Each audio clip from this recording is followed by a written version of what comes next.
Hi there, I'm Christine, the Gemini Stitcher, and welcome to my sewing space. This is reveal day for the Busy Bee Sewing Challenge.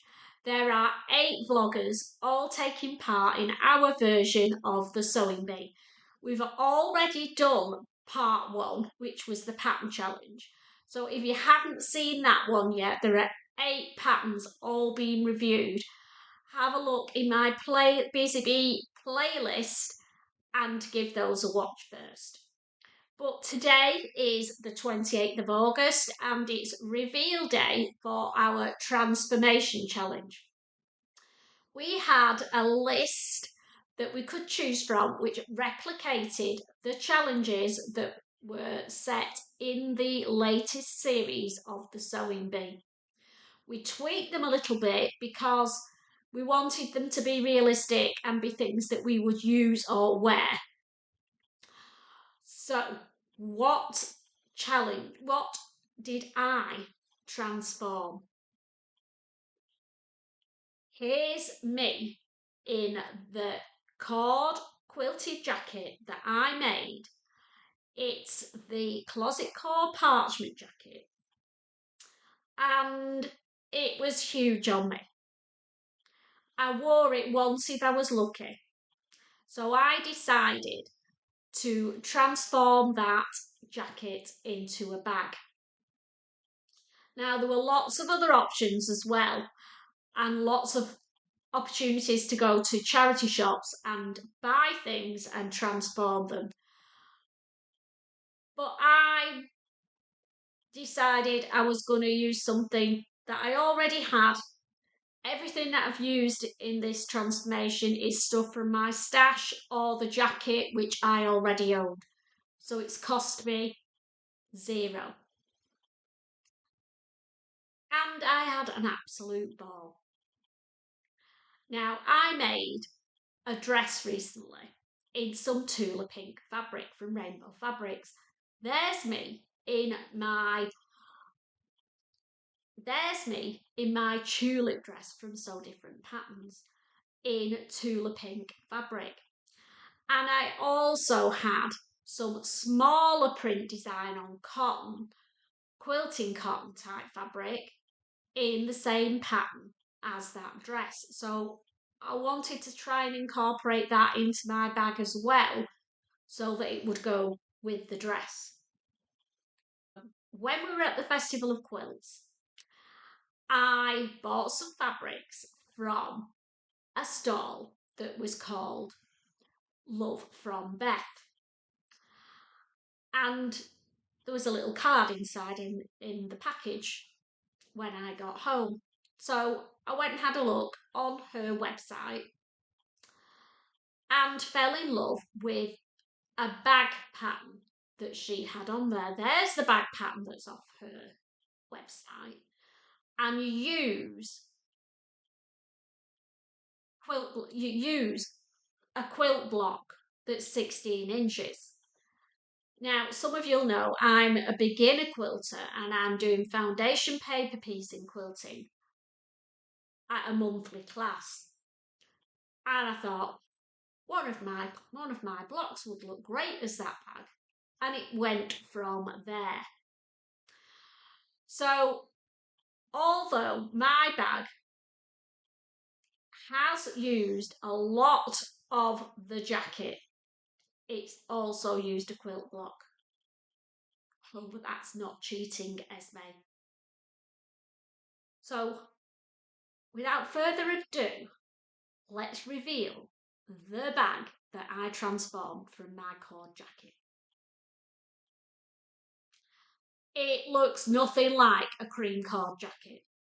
So I'll get bonus points for that. Winner. Here it is. So here's the handles. They're Tula pink fabric. Here is my bag. Now, you might be saying, where's the cream cord? So we'll find it, shall we? The bulk of the bag, body of the bag, has been made out of the cord. So the inside there's the cream cord.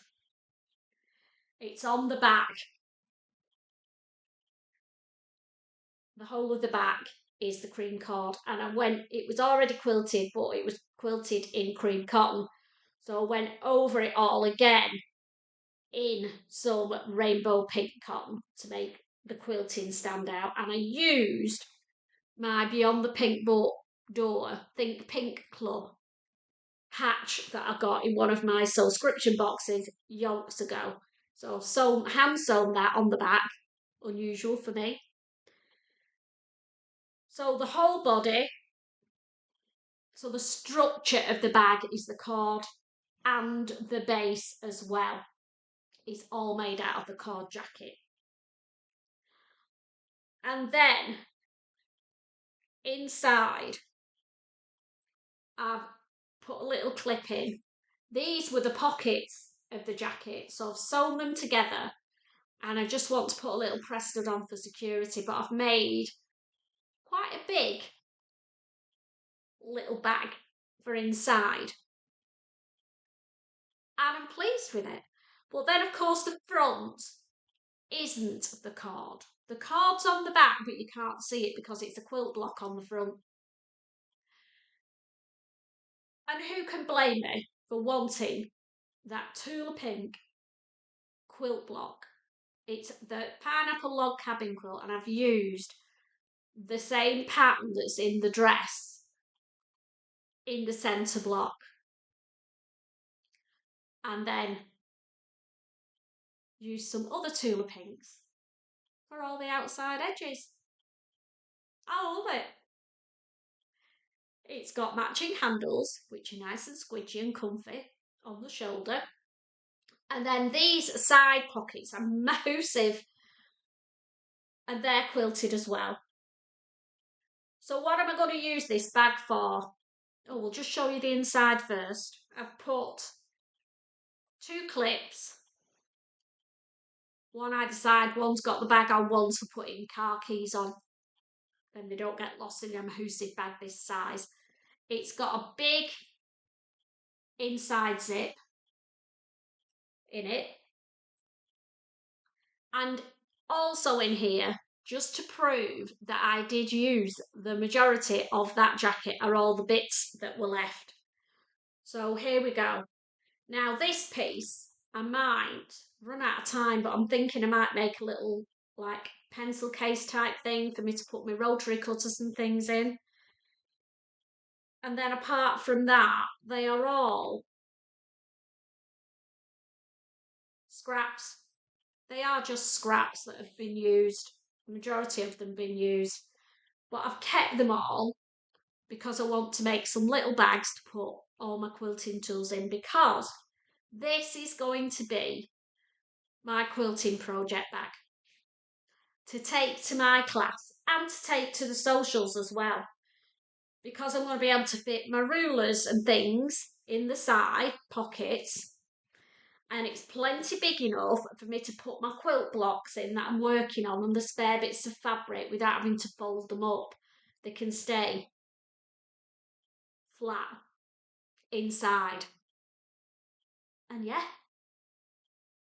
absolutely flipping love it. I do. And it was the quilted jacket, but I know there's a lot of add-ons. So what do you think? Do I get disqualified for using too much other fabric, or would I get away with it on the sewing bee? I think I'd get 10 out of 10 for being my creativity. I'm not sure that I'd be able to make a bag with this detailing in the, what do they give them, 3 hours? In fact, I know I wouldn't make this bag in 3 hours. But we're not doing our Busy Bee challenges with the same time constraints. We're doing it as we feel the sewing bee should be done, where obviously there's got to be a time limit, but the time limits they're putting on there for the garments they're having to make on the last series, I thought was a little bit ridiculous. You got to about episode 5 or 6 before anybody finished the garments. Now, is that not telling you that it was taking it too far? My personal opinion. So no, this would not be a transformation created in the transformation challenge on the sewing bee, but we've got a month to make ours, and I just wanted to do it justice. So yeah, loving my bag. Hope you love it too. I will pop the link below to the pattern if you're interested in making one as well. If you've got an old quilted jacket and you want to transform it into a bag, well, why not use the quilt blog bag? That is challenge number 2 out of the way, and I am so relieved. It was my worst nightmare doing a transformation challenge, but I'm there. I've got through it.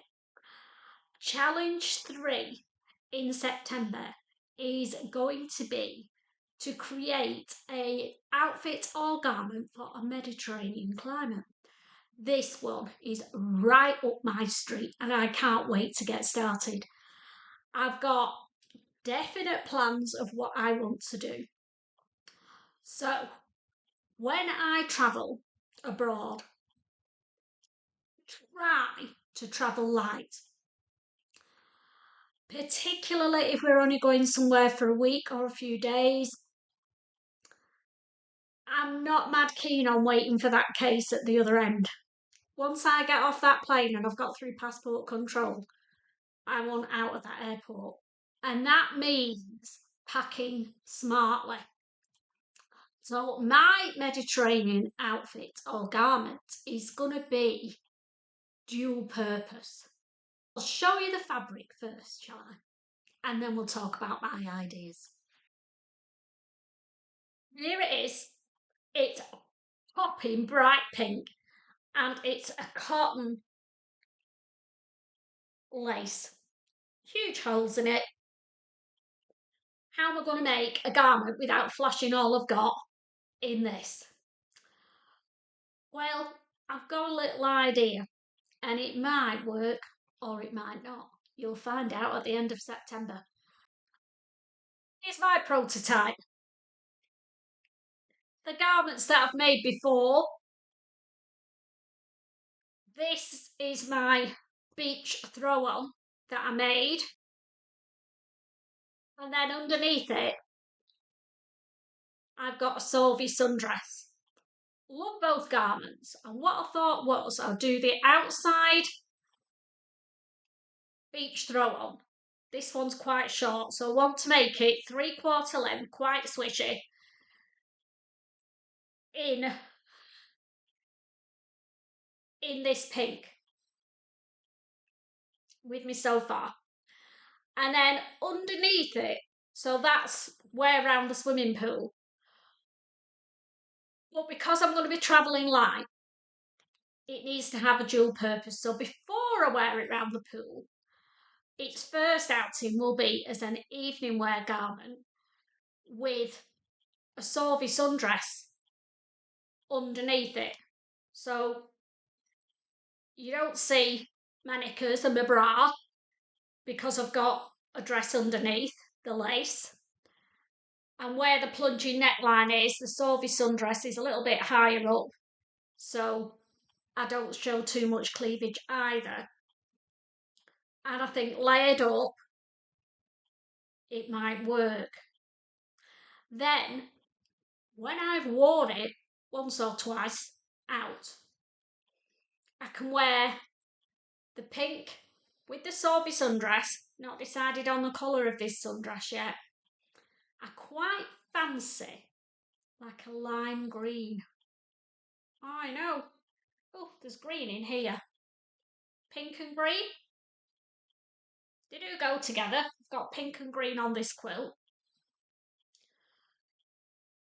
So maybe that colour of green will go under that lace.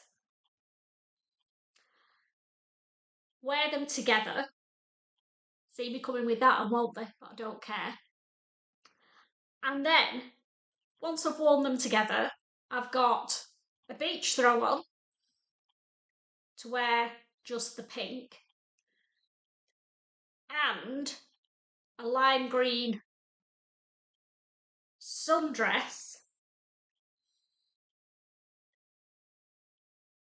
to wear on its own. So I've got 3 garments for my hauls. What do we think? If you think another colour would go well underneath this lace, let me know, because I haven't got the fabric for that yet. I'm sort of thinking a light linen would do well. So then I'd have 3 outfits for my holidays for the price of 2. I'd have 3 for 2. And wear them loads. Mix and match them. Might even make a couple of those Sophie sundresses in different colours to go underneath it. But for the challenge, I'm going to make this up as this beach throw on. Make it longer. I'm going to make the Sophie sundress to go underneath it. As I said, let me know what colour of sundress I should make. And the reveal is going to be at the end of September. So I'll go make my plans, give me some ideas of the colour of the sundress to go under this popping pink lace, and I'll see you all at the end of September.